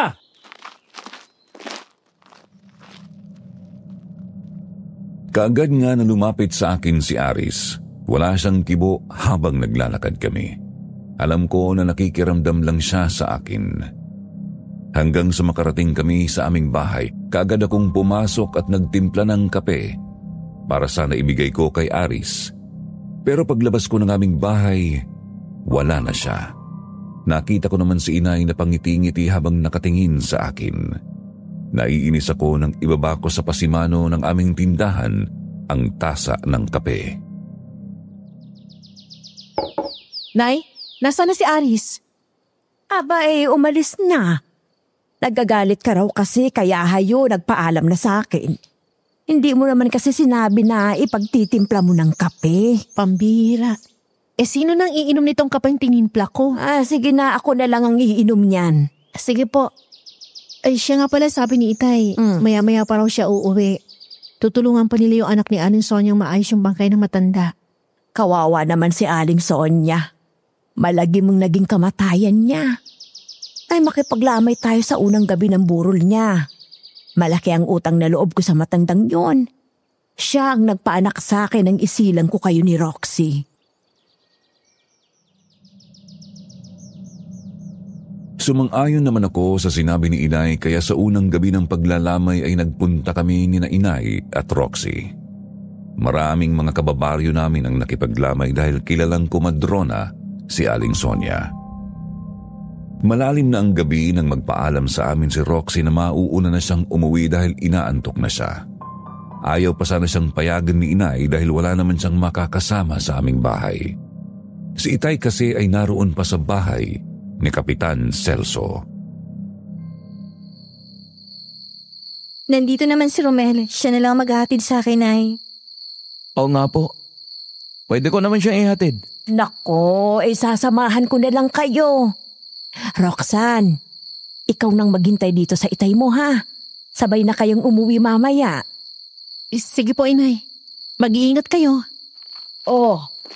Aris, nandito ka na rin pala. Mabuti naman at dumating ka na. Wag mo munang iiwanan si Roxanne ha. Opo, Aling Chayong. Palagi naman po akong nakabantay kay Roxanne. Kaya wala kayong dapat na alalahanin. Nay, tayo na. Inaantok na talaga ako. Gusto ko nang mahiga. Oo na. Nandiyan na nga. Ikaw talaga. Para pa rin musmos na kapag naisipan mo at nagustuhan mo, ay gusto mong nasusunod ka agad. Nang umalis na nga si Inay ay sinenyasan ko si Aris na lumapit sa akin. Medyo nag-aalangan pa siya noong simula pero nang makita niya na nakangiti ako sa kanya, kaagad siyang lumapit at naupo. Hindi pa kami nagtatagal na nag-uusap ay nakarinig kami ng malakas na sigawan kaya lahat kami na nakikipaglamay sa pagkakataong yun ay napatayo at napatingin sa iisang direksyon. Di pa nagtagal ay nakita kong humahango si Inay na tumatakbo pabalik sa amin. Tulong! Saklolo! Tulungan niyo kami! Nay, ano nangyari sa inyo? Hinarang kami ng dalawang aswang. Nandun sila at kinakalaban ni Romel. Tayo na mga kasama. Tulungan natin sina Romel at Roxy. Dalian natin mga kasama. Sige. Baka kung ano lang nangyari sa kanila. Hayun na mga aswang! Kinakalaban ni Romel! Hoy! Mga impakto kayo! Humanda kayo sa amin ngayon! Mauna ka na, Ate Wiggy. Dalhin mo na ang babaeng yan. Paparating na ang mga taong baryo. Tagilid tayo kapag naabutan tayo ng mga yan. Sige, tapusin mo ng isang yan at sumunod ka na sa akin. Halika na babae, sumama ka sa akin. Hindi. Hindi ako sasama sa iyo. Bitawan mo ako. Romel, tulungan mo ako! Romel! Mga walang niya kayo! Saan ninyo dadaling si Roxy? Tatagpasin kong liig mo! Isa kang hangal kung inaakala mong makakaya mo ko. Hindi sapat ang bilis at lakas mo para labanan ako. Ikaw ang gagawin kong mensahero kay Rowena. Sabihin mo sa kanya na mas masakit ang gagawin kong paghihigante. Huwag! Huwag mo akong buhatin! Bitiwan mo ako! Buong lakas na binuhat ng aswang si Rommel at inihagis sa lupa. Bumagsak si Rommel sa mismong harapan namin. Naunang tumama ang kanyang balakang kaya hindi kaagad siya nakabangon. Nagkaroon ng pagkakataon ng aswang na makatakas. Yun naman ang pagkakataong dumating si Itay na kasama ang iba pang mga taong baryo. Tulungan niyo ako! Itay! Ate Roxanne! Itay! Sundan natin ang mga aswang! Tinangay nila si Roxy! Tayo na mga kasama!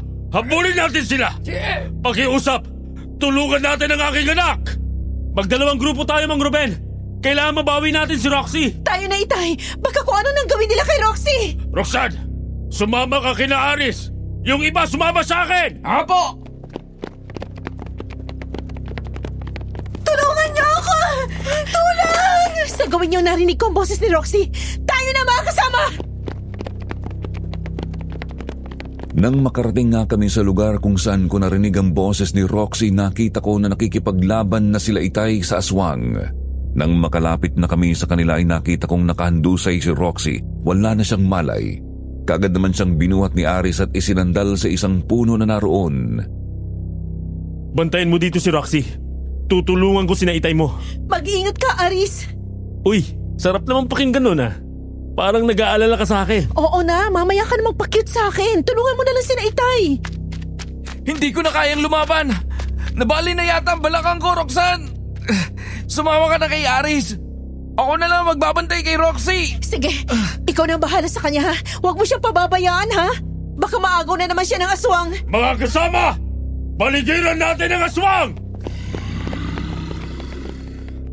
Ikaw ang pasimuna sa pagpatay sa aming nakatatandang kapatid. Hindi ka namin mapapatawad. Pagbabayaran mo at ang mga taong narito sa baryong ginawa niyo sa kanya. Mga salot kayo na dapat mawala. Marami na mga tao ritong napatay nyo. Pero hindi pa rin kayo tumitigil. Dapat lang kayong mamatay. Ngayong napapaligiran ka na namin, mamamatay ka ng halimaw ka! Susunod ka na rin sa kapatid mo. Pagbabayaran mong ginawa mo kay Aling Sonia. Mga hangal kayong lahat!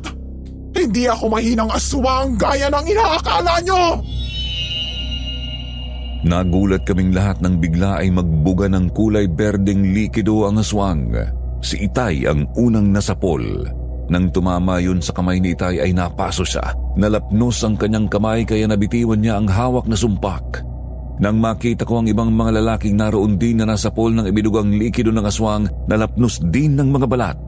Kaya nang makita ko na susugurin na ng aswang si Itay, kaagad kong dinampot ang sumpak at pinaputok yun. Nagulat ang aswang nang tamaan siya. Masyado ka mayabang! Nakalimutan mong nandito ako! Hindi rin ako mahinang babaeng papanoorin ka na lang habang sinasaktan ang Itay ko! Ngayon natikman mo naman ang bala ng shotgun. Masakit ba? Ha? Hangal ka talagang babae! Sa akala mo may basta na lang akong babagsak. Kahit natamaan mo ako, hindi ako ganun kadaling patayin. Ikaw naman ang papatayin ko! Roxanne! Umiwas ka! Paparating din siya! Pilitin mo makalapit dito sa akin! Narito ang bala! Sige, Itay! Nandiyan na ako! Hindi mo na magagamit ang sumpak na yan. Hindi ko papayagan na makalapit ka pa sa kanya! Hindi mo siya pwedeng saktan! Ako munang harapin mo, halimaw ka! Ah! Isa ka pang pakialamero! Uunahin na kita! Teka, tatamaan mo ko ng samurai mo! Sinabi ko na sa'yo eh! Huwag mong sasaktan ang mahal ko! Lahat ay gagawin ko para sa kanya! Pwes, lalapnusin ko rin ang buong mong katawan! Hangal ka! Ang init! Anong klase bang halimaw to? Bakit napakainit ang kamandag na ibinubugan niya? Sila ang pinakamataas na uri ng gabunan. Taglay nila ang pinagsamang gamandag ng aswang at kobra. Kaya gano'n siya magbuga ng kamandag. Umuusok ang damit na suot ni Aris kaya bago pa malapnos ang kanyang dibdib ay hinubad na niya ang kanyang damit. Hindi nga ako kaagad nakalapit kay Itay dahil hinarang ako ng aswang. Nang makabawi si Itay, inihagis niya sa akin ang 2 bala ng shotgun. Kaagad kong nilagay sa loob ng sumpak Kaya nang muli akong tangkaing lapitan ng aswang ay tinutok ko na yun sa aswang. Nagpapagod ka lang, babae. Magagawa mo nga akong sugatan, pero hindi mo ako mapapatay. Malalakas kami mga lahi ng gabunan. Dahil ang buhay at katawan namin ay kagaya ng isang kobra. Kahit tadtad ng sugat, patuloy pa rin kikilos at sasalakay. Hindi ako hangal para ulitin ang isa pang pagkakamali. Hindi na kita titirahin sa katawan. Sa ulo na, hangal ka! Ayos! Bulagta ang aswang, Roxanne! Sabog ang ulo niya! Walang silbi ang lakas ng iyong katawan kung wala ka ng ulo. Anong silbi ng pagiging matapang kung wala ka namang diskarte? Mamatay man ako ay ayos lang. Panalo pa din kami. Anong panalong sinasabi mo? Ayan nga't hindi ka na makabangon. Nagdidiliryo na yata ang aswang na to eh. Ganyan talaga mga aswang. Kahit wala nang kakayahang lumaban at mamamatay na, hindi pa rin sila pumapayag maging talunan. Siya nga pala, nasan si Roxy? Nandun tay, binabantayan ni Romel. Hindi ba dalawa ang aswang? Nasaan na yung isa? Tiyak na tumakas na siya nang makita na nasukol na natin ang kasama niya. Wala pa ring malay si Roxy nang iuwi namin sa bahay. Inihiga siya ni Itay sa papag na naroon. Sobra naman ang pag-aalala namin ni Inay. Pati sina Romel at Aris ay hindi na rin umuwi ng gabing yun. Magdamag naming binantayan si Roxy. Tuloy-tuloy ang naging pagtulog niya kaya naman nakatulog na rin kami sa sobrang pagod at puyat. Pero kinabukasan ay nagising na si Roxy. Nakita namin na nakaupo na siya sa gilid ng kanyang higaan. Nakatulala siya pero patuloy na umagos ang kanyang luha. Roxy anak, huwag ka nang umiyak. Ligtas ka na ngayon. Nandito na tayo sa ating bahay. Oo naman, Roxy. Wala ka na dapat na ipag-alala. Tumahang ka na. Ligtas ka na ngayon. Roxy, mahal. Pasensya ka na ha. Hindi ko sila na kayang harapin. Malalakas silang aswang eh. Pero ang mahalaga ay nabawi ka naman namin. Kaya huwag ka nang umiyak. Anong nangyari kay Roxy? Nakatulala na lang siya. At hindi na nagsasalita. Puro na lang iyak. Gising na pala ang ating anak, Chayong. Kumusta na siya? Oo, gising na siya. Kaya lang nag-aalala ko para sa kanya, Ruben. Nakatulala lang kasi siya at hindi nagsasalita. Patuloy lang ang kanyang pag-iyak. Ha? Eh bakit ganon? At tingnan ko nga. Roxy, anak. Meron bang masakit sa'yo? Nanlalamig ang kanyang buong katawan ni Tay. Pero pinagpapawisan siya.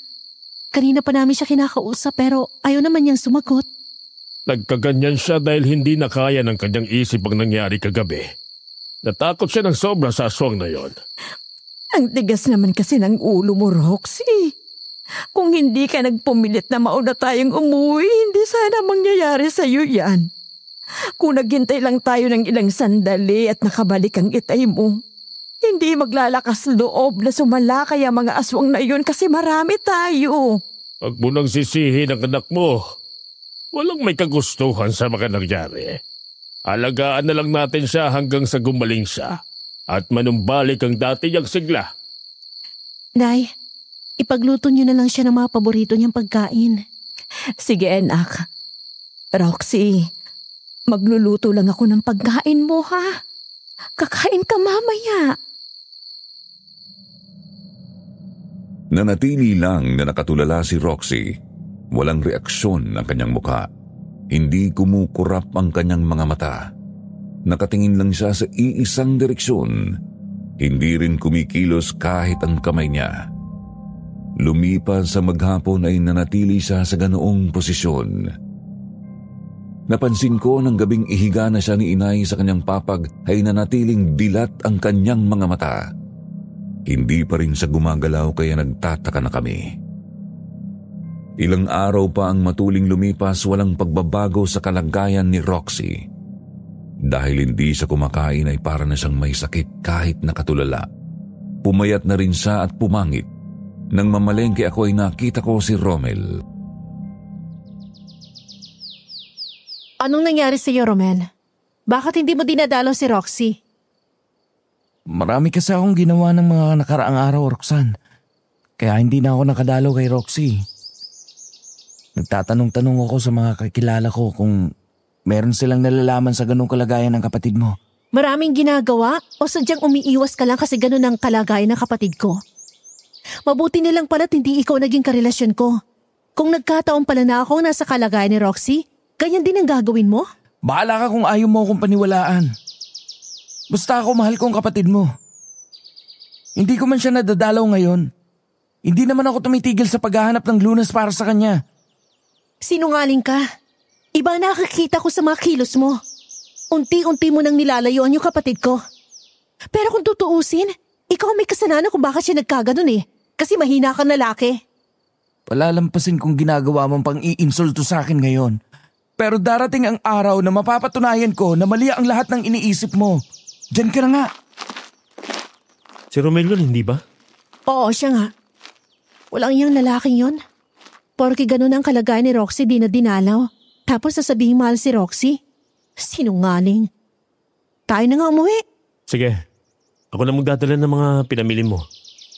Kung nagkataon na ako nasa kalagayan ni Roxy, ganun din ba yung gagawin mo, ha, Aris? Aba, hindi ah. Lalo kitang aalagaan at dadalawin araw-araw. Kahit ayaw mo sa akin, gagawin ko pa rin yun. Alam mo kung bakit? Bakit? Kapag tulala ka na at walang pakialam sa mundo, hindi ka na magagalit sa akin. Kahit alagaan kita at bantayan oras-oras, hindi mo na ako ipagtatabuyan. Kahit hindi ka kumibo, malaya akong masasabi sa'yo na mahal kita. May katwiran ka nga. Kasi kapag ganun ang kalagayan ko hindi ako maiinis sa anumang gawin mong pagpapakyut. Napatawa na lang si Aris sa sinabi ko. Natawa na rin ako. Tinampal ko pa siya sa balikat at habang pauwi kami ay masaya kaming nag-uusap. Ewan ko pero naramdaman ko na hindi na ako naiinis kay Aris. Parang natatanggap ko na ang mga kilos niya lalo na ang pagpapakyut niya kung minsan. Siguro nga ay unti-unti nang nahuhulog ang loob ko sa kanya, Sir Jupiter. Kaya hindi namin namamalayan na nakarating na pala kami sa aming bahay. Nang maghapong yon, tinulungan pa ako ni Aris sa tindahan. Nang sumunod na araw, dali na kaya natin sa ospital ang anak mo, Ruben. Talagang nag-aalala na ako sa kanya eh. Sige, yan nga din ang naisip ko. Payat na siya. Tay, dapat kasi hindi na natin pinaabot sa ganitong kalagayan ni Roxy. Dapat dinala na agad natin siya sa doktor. Abay, malapit na mag-isang linggo. Akala ko kasi makakabawi siya agad. Akala ko bunga lang yan ng sobrang takot. Hindi pala. Magandang araw po, Mang Ruben. Aling Chayong. Hindi po doktor ang kailangan ni Roxy. Kung hindi albularyo. Anong ibig mong sabihin, Romel? Ilang araw kang hindi nagpakita dito pagkatapos ngayon ng ganyan sasabihin mo? Gusto mo na ba talaga mamatay ang kapatid ko? Nagganap ako ng kasagutan sa mga nangyari kay Roxy. Kagaya ng sinabi ko sa'yo. Hindi ko siya maaaring pabayaan kasi mahal ko siya. Mang Ruben, isa kayong manunugis ng aswang. Bakit hindi ninyo naisip na baka hindi pala ito ang tunay na Roxy na inyong anak? Anong ibig mong sabihin hindi siyang tunay kong anak? Natatandaan niyo ba yung ginawa ninyo kay Aling Carmen para patunayan kung normal siyang tao o aswang? Yun ang gawin natin kay Roxy. Dahil may manggagamot akong napagtanungan. Subukan daw natin yun. Anong palagay mo sa anak ko, Romel? Aswang? Hindi po ganun, Aling Chayong. Ayon sa manggagamot na nagsabi sa akin, ang mga aswang ay matalino, lalo na ang mga gabunan. Hindi lang ang patay ang nakakaya nilang palitan, pati ang buhay na tao. Dahil sa sinabing yun ni Romel, nagdesisyon si Itay na sundin ang nakasanayan niya para tiyakin kung aswang o normal na tao ang kaharap. Nilagyan niya ng asin ang kamay ni Roxy. Nagulat kaming lahat nang magbago ang anyo ni Roxy. Naging puno ng saging na may nakalagay na 2 dahon. Kaagad siyang tumumba sa papag na naroon. Napasigaw ng malakas si inay, bigla siyang umiyak. Kung gano'n ay napaniwala nga tayo ng mga aswang na nabawi natin si Roxy. Gumamit sila ng puno ng saging para gayahin ang anyo niya. Kung gano'n, nasaan ang anak ko? Nakuha siya ng aswang at sa palagay ko'y patay na siya sa mga pagkakataong ito. Pero ang sabi po ng manggagamot na nakausap ko, hindi po siya basta papatayin ng aswang na bumihag sa kanya. Papahirapan muna siya hanggang sa manghina at magkasakit. Tsaka po niya papatayin at kakainin. Matagal na akong nakikipaglaban sa mga aswang. Pero ito ang unang pagkakataong nangyari ito. Sa mismong pamilya ko pa. Ang walang hiyang mga aswang. Nalansin nila tayo. Dalhin po natin sa manggagamot ang saging na ito. Siya ang magtatawas para malaman natin kung saan niya dinala si Roxy. Huwag na tayong lumayo pa. Si Kapitan Celso ay dati ring manggagamot. Tumigil lang dahil matanda na. Pero alam kong sa ganitong gipit na sitwasyon, matutulungan niya tayo. Huwag na kayong mag-aksaya ng panahon. Pumunta na kayo kay Kapitan Celso. Kailangan niyong mailigtas si Roxy. Kailangan niyo siyang mabawi sa mga aswang na yon. Wala akong pakialam kung buhay pa o patay na. Ang mahalaga ay mabawi niyo siya. Wala na nga kaming oras na inaksaya. Dinala namin kay Kapitan Celso ang puno ng saging. Inihigayon ni Itay sa lamesang naroon.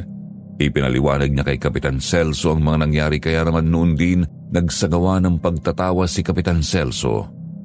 Pigil ang aking hininga habang pinapanood ko ang pagtatawas. May ningas ang kandilang pula habang ipinapatak sa tubig na nasa palanggana. Nasa ilalim ng tubig ang larawan ni Roxy. At matapos ang mahabang orasyong binanggit ni Kapitan Celso, kinuha niya ang larawan ni Roxy at idinikit sa puno ng saging. Tapos ay muli niyang tiningnan ng tubig sa palanggana. Buhay pa ang anak mo, Ruben. Bihag siya ng isang aswang na naninirahan sa isang mataas na lugar. May 2 kubo akong nakikita. At sa isang kubo ay naroon ang anak mo. Ay hindi, 2 sila. May batang babae pa akong nakikita. May batang babae pa siyang kasama doon, Kapitan Celso? Oo, pareho silang may nakataling kadena sa mga paa. At, teka, baka ito yung dalagitan na nawawala. May nagpunta kasi dito na mag-asawa na nagsasabing nawawala ang kanilang anak. Kung mataas na lugar ang tinutukoy nyo, baka yung burol sa dulo nitong baryo natin yon. Kung ganon, kailangan na natin kumilos habang sikat pa ang araw. Ay mag-iingat lang tayo. Dahil ang aswang na yon, kagaya ng alam na natin, ay talagang malakas at mabagis. Katulad din po ba siya ng gabon ng napatay namin? Na may taglay na kamandag ng kobra, Kapitan Celso? Oo, kaya mag-iingat kayo. Kapag nakagat niya kayo, ay tiyak na mamamatay kayo dahil sa kamandag na iyo. Tayo na. Salamat sa tulong, Kapitan Celso.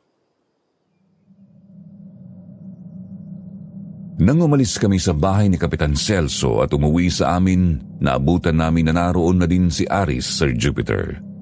Nang makita niyang naghahanda na si Itay para hanapin si Roxy, kumuha na rin siya ng armas sa kanila.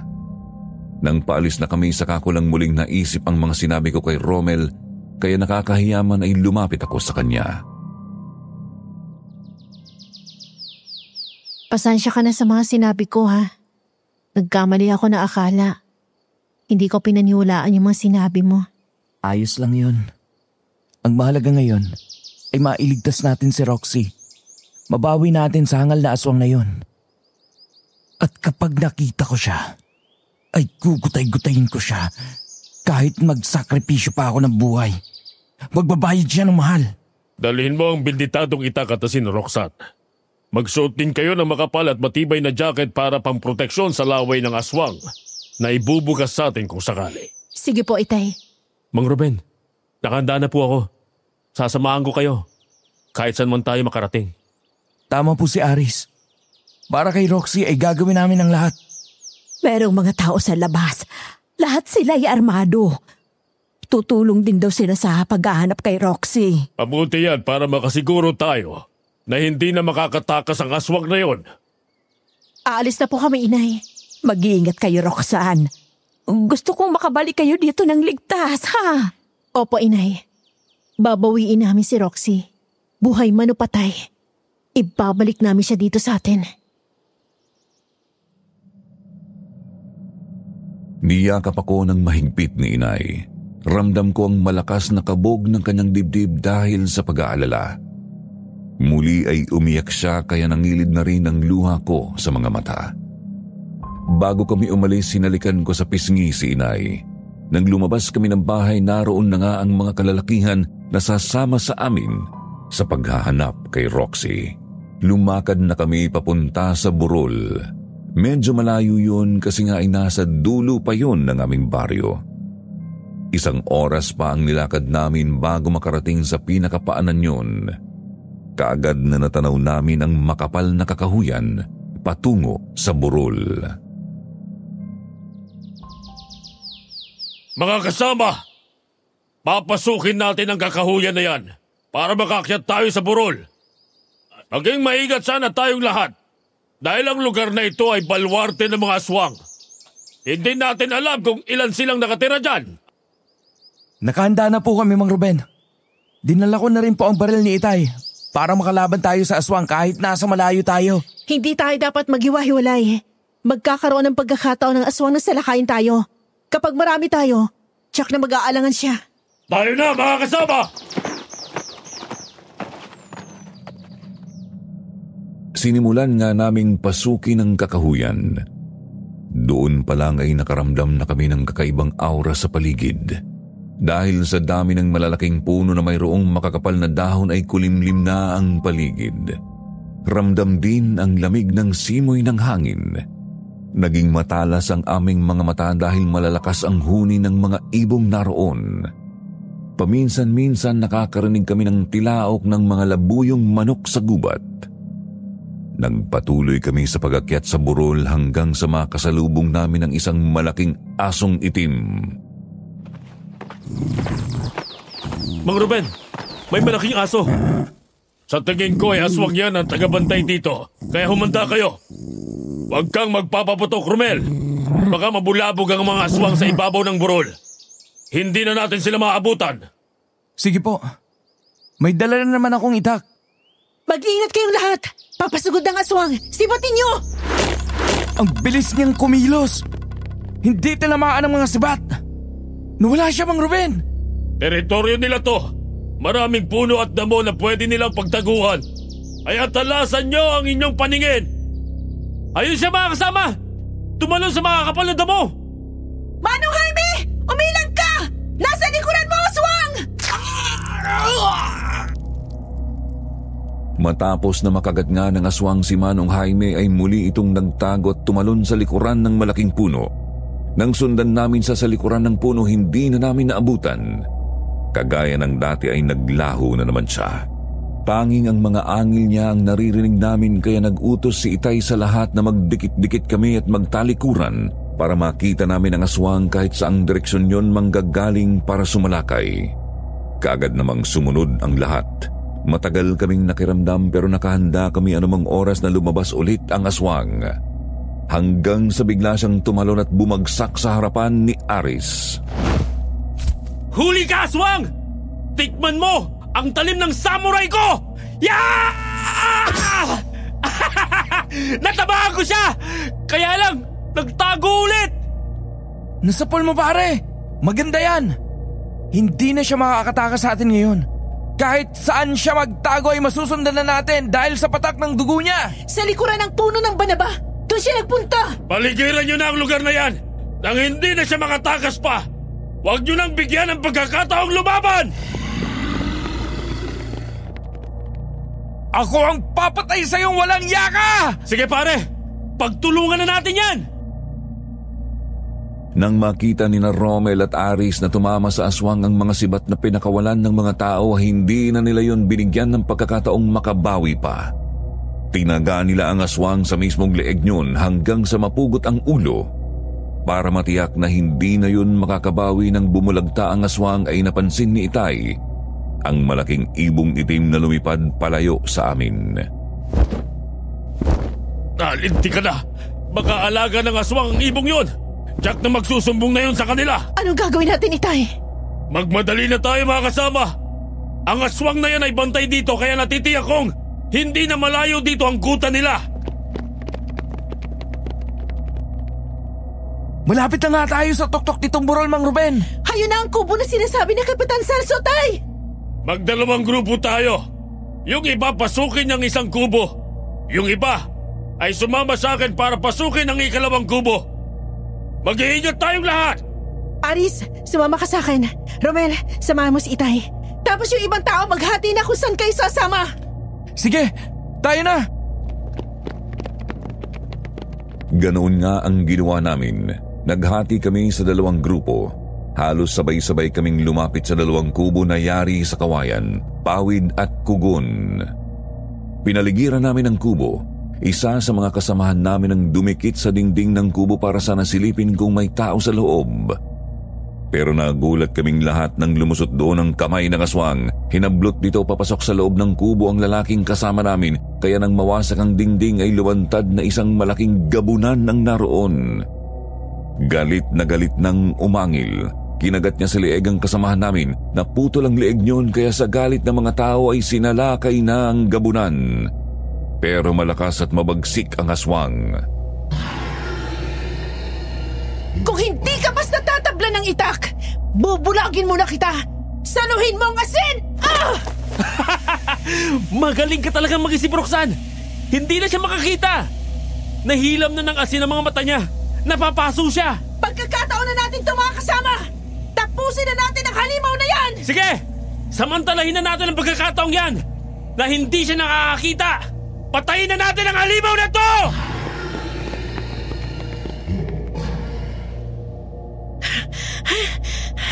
Ang galing mo, Aris. Ang tapang mo rin pala. Dapat ay mong aswang. Siyempre, nandiyan ka eh. Alam nga namang pabayaan kita. Teka. Si Roxy yun, di ba? Yung walang malay. Oo nga. Siya nga nasa loob ng kubo. At may kasama siyang bata. Tulungan niyo po kami ni Ate Roxy para niyo na pong awa. Nasaan ang aswang na bumihag sa inyo? Bakit ganyan ang kalagayan ni Roxy? Nasa kabilang kubo ang isang aswang. Yung napatay niyo ay bantay dito. Si Ate Roxy po, nawalan po siya ng malay kasi kinagat na siya ng isang aswang. Diyos ko, kinagat ng aswang si Roxy. Roxy, gumising ka. Roxy! Ate Roxanne, ikaw nga. Dumating ka para iligtas ako. Oo, nandito kami ni Itay, pati sina Aris at Romel. Sumama para iligtas ka. Halika na, iuuwi ka na namin. Sige ate, pero tapusin muna natin ang kasama ng aswang na si Mamerto. Gusto kong makaganti sa ginawa niya sa akin. Palagay ko, natagpuan na siya ni Namang Ruben. Nagkakagulo na sa kabilang kubo. Kaya halika na, Roxy. Kaya mo pa bang lumakad? Ate Roxanne, pagkasabi kinang inay at itay, mahal na mahal ko sila. At sana ate, huwag ka na magsalita, Roxy. Kapag nakauwi na tayo, dadalik ka namin sa doktor. Hindi ko na kaya, Ate Roxanne. Roxy! Sana patawarin mo ko sa lahat ng mga nagawa ko sa iyo. Pagkasabi na rin kay Romel, mahal ko siya. Roxy! Roxy, gumising ka! Roxy! Bakit hindi ka lumaban? Bakit iniwan mo kami? Nang lumabas kami ng kubo ay nakita namin na nagkakagulo na ang tao. Kalaban nila ang napakalakas na aswang na si Mamerto. Kahit napapaligiran na ng mga tao at marami ng sugat sa katawan ay patuloy pa ring lumalaban. Natigilan lang lahat nang lumapit kami at makita nilang patay na si Roxy habang kalong ni Aris. Itay! Romel! Patay na si Roxy! Pinatay siya ng aswang na yan! Patay ng kapatid mo! Masakit, hindi ba? Ganyan din ang naramdaman ko ng patay ninyo, aking mga kapatid. Kaya ngayon, amanos na tayo. Hindi pa tayo amanos! Dahil pinatay mong babae mahal ko, papatayin din kita! Uubusin ko sa katawan mo ang bala ng baril ko! Paulit-ulit na binaril ni Romel ang aswang na si Mamerto. Tumama ang lahat ng bala niya sa katawan yun, kaya nang bumagsak yun ay kaagad na nilapitan ni Romel para sana barilin yun sa ulo, pero kagaya ng sinabi ng isang ahas ay ganoong klase si Mamerto. Tadtad na ng tama ang katawan pero buhay pa rin. Bago pa makalapit si Romel ang baril ay nasunggaban na siya ng aswang, naagaw ang baril niya at kinagat siya sa lieg. Gusto mong makasama ang mahal mo? Pues, magsama kayo sa kabilang buhay. Isakripisyo mo ang buhay mo. Wag! Romel! Tumaya ka sa kanya! Romel! Uli na ang lahat. Wala na siyang buhay. Katapusan mo na din! Halimaw ka! Tumama sa mukha ni Mamerto ang bala ng sumpak ni Itay. Sumambulat ang ulo niyon, kasunod ay bumagsak yun sa tabi ng bangkay ni Romel. Makalipas ang ilang sandali ay bumaba na kami ng burol. Dala ang bangkay ni na Romel at Roxy. Halos panawan ng ulirat si inay nang malaman niya ang nangyari. Sobrang sama ng loob niya habang yakap ang bangkay ni Roxy. Dahil malayo kami sa bayan, naisip ni na inay na huwag nang paimbalsamo sina Romel at Roxy. Isang araw lang silang pinaglamayan at inilibing na namin sila. Kahit masakit sa loob, tinanggap na namin yon. Roxanne, isasama ko na dito mga magulang ko, ha? Ano naman ang gagawin niyo dito? Mamamanhi ka na kami sa inyo para mapakasalan kita. Sinagot na ba kita? Hindi pa nga pero alam ko naman na mahal mo din ako, di ba? Gusto kong malaman kung payag ka na. Oo na nga. Lakasan ng loob mo, ha? Porke alam mong mahal na kita. Sa tuwa ni Aris, niyakap niya ako ng mahigpit. Nagkasundo nga ang aming mga magulang na ipakasal kami. Naging masaya naman ang aming kasal ni Aris. Bumukod na rin kami ng bahay dahil mayroong lote na ibinigay sa amin ang isa sa naging ninong namin. Isang buwan lang ang nakalipas ng isang gabi ay magulat ako nang makita kong nakatayo sa likuran ng puno si Roxy. Akala ko ay namamalikmata lang ako pero hindi pala. Binabati kita sa pagpapakasal niyo ni Aris. Roxy? Buhay ka? Oo, Ate Roxanne. Pero paano nangyari yun? Wala ka ng pulso ng ibaba ka sa burol. Kayong dalawa ni Romel, patay na. Binuhay kami ng kamandag ng aswang na humalo sa aming dugo. Kaya ngayon, ay hindi na kami mga normal na tao. Mga aswang na din kami na gaya ni Mamerto. Pero kahit ganito na kami, ay sisikapin pa rin namin maging asal tao. Siguro ay magpapakalayo-layo na lang kami. Doon kami titira sa lugar na pwede sa aming dalawa. Sa'yo lang kami nagpakita para ihabilin sina inay. Siguro, ito na rin ang huli nating pagkikita. Ate Roxanne.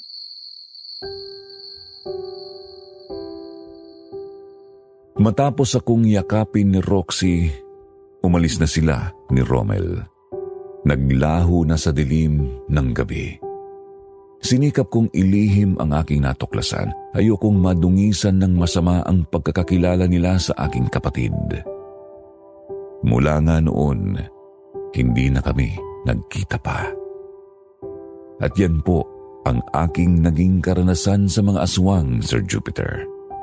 Kung mapili niyo po ang aking sulat at mabigyang buhay ito sa inyong channel, magpapasalamat po ako ng marami. At sana din ay magustuhan at kapulutan ng aral ng mga tagapakinig natin na ang kadugo at kapamilya ay dapat mahalin at tanggapin anuman ang mangyari. God bless po sa lahat. Maraming salamat.